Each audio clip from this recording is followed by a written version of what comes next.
Have you ever wondered how a country becomes part of the European Union? Or maybe you've heard about the recent addition of a country to the EU, and you're curious about what this means for future potential additions. Well, let's dive right in. Recently, the European Union has expanded its family by welcoming a new country into its fold. This event is more than just a formality. It signifies a shared commitment to peace, stability, and prosperity in Europe.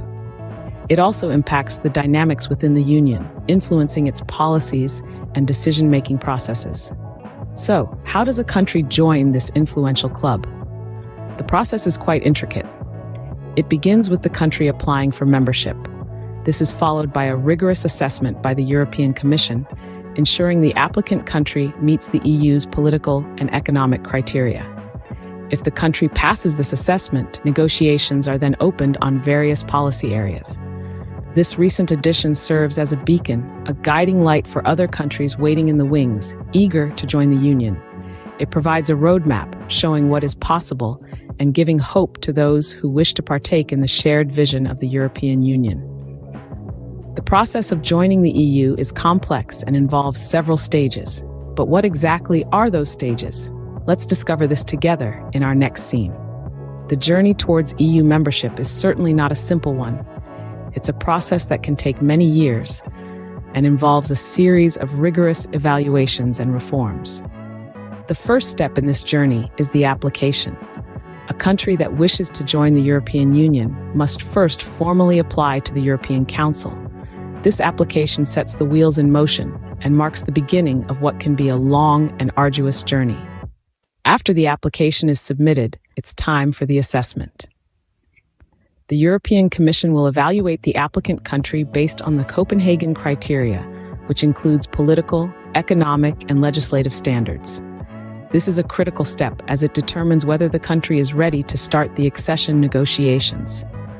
Once the assessment is complete and the country has met the criteria, the negotiations begin.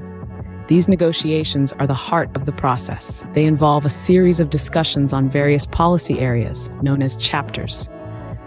The aim is to bring the candidate country's laws and policies in line with the EU's. This is no small task, as there are 35 chapters to negotiate, each covering a different aspect of EU law and policy.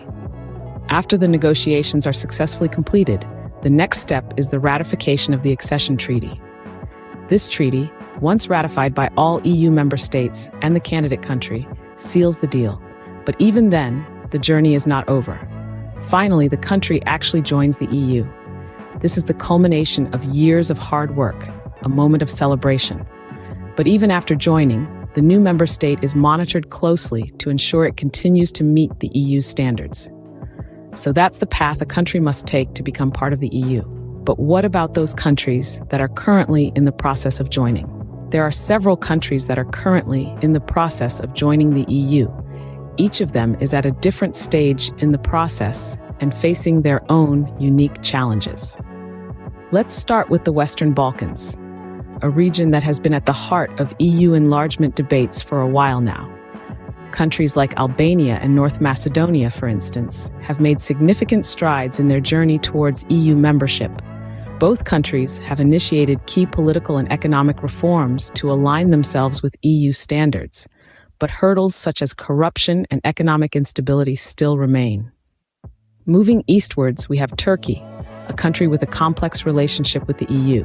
Despite starting its accession talks way back in 2005, progress has been slow due to political differences and concerns over human rights. Then there's Serbia, another Balkan country that is keen to join the EU. Serbia has been negotiating its membership since 2014, and has made significant progress in areas like judicial reform and the fight against corruption. However, challenges such as its relationship with Kosovo, which is not recognized by 5 EU members, pose significant obstacles. Last but not least, we have Montenegro, a small Balkan country that has been in accession talks since 2012. Despite its size, Montenegro has shown commitment to the EU path, undertaking major reforms in areas like the judiciary, corruption, and organized crime. Yet, challenges persist, particularly in terms of media freedom and the rule of law. As we can see, the future of the EU is dynamic and ever-evolving. The addition of new member states brings new opportunities, but also new challenges. The EU's expansion is not just about adding new members, it's about strengthening the Union's core values of democracy, human rights, and the rule of law. And as these countries inch closer to EU membership, they not only bring their unique cultures and perspectives to the table, but also reaffirm the EU's commitment to peace, stability, and prosperity in Europe.